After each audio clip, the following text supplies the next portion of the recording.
কেন্দ্ৰীয় চৰকাৰে সমগ্ৰ দেশৰ স্কুলীয়া ছাত্ৰ-ছাত্ৰীৰ শাৰীৰিক আৰু মানসিক স্বাস্থ্য স্কুলতে পৰীক্ষা কৰাৰ কাৰণে এক আঁচনি হাতত লৈছে। কেন্দ্ৰীয় স্বাস্থ্য আৰু পৰিয়াল কল্যাণ মন্ত্ৰালয়ে আৰু শিক্ষা মন্ত্ৰালয়ে যুটীয়াভাৱে এই অভিযান আৰম্ভ কৰিব। এই অভিযানৰ নাম দিয়া হৈছে আয়ুষ্মান ভাৰত স্কুল স্বাস্থ্য মিছন। এই অভিযানে সমগ্ৰ দেশৰে প্ৰায় 26 কোটি স্কুলীয়া ছাত্ৰ-ছাত্ৰীক সামৰি ল'ব। আয়ুষ্মান ভাৰত স্কুল স্বাস্থ্য মিছন ত্ৰিপুৰাত পৰীক্ষামূলকভাৱে আৰম্ভ কৰা হৈছিল। ৰাজ্যখনত এই অভিযানে লাভ কৰা সফলতাৰ পাছত এতিয়া সমগ্ৰ ভাৰততে আৰম্ভ কৰা হ'ব। এই অভিযানৰ অন্তৰ্গত 18 বছৰ বয়সলৈকে শিক্ষাৰ্থীৰ 30টা পেৰামিটাৰ ভিত্তি কৰি শাৰীৰিক আৰু মানসিক স্বাস্থ্য নিৰীক্ষণ কৰা হয়।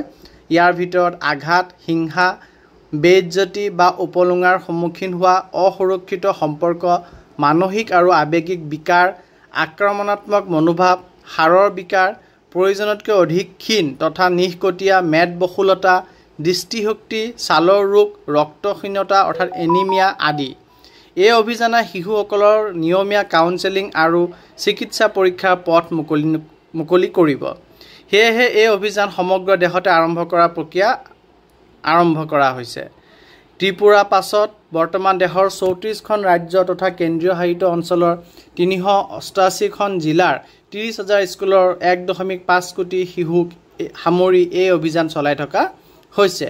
অৱশ্যে ইয়াৰ ফল এতিয়াও জানিব পৰা হোৱা নাই। সমগ্ৰ দেশৰ চৰকাৰী আৰু চৰকাৰী সাহায্যপ্ৰাপ্ত স্কুলক এই অভিযানে সামৰি ল'ব। দুয়োটা মন্ত্ৰালয়ৰ তত্বাৱধানত চলিত বৰ্ষৰ পৰাই পণ্ডুচেৰী, চণ্ডীগড়, মেঘালয় আৰু মিজোৰামৰ দৰে সৰু ৰাজ্যবোৰত এই আঁচনি কাৰ্যকৰী কৰা হ'ব।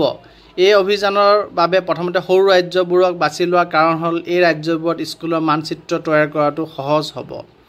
এই আঁচনিৰ অধীনত শিশু তথা কিশোৰীসকলক নিয়মীয়াকৈ চকু, দাঁত, ছাল, পুষ্টি আদি পৰীক্ষা কৰা হ'ব।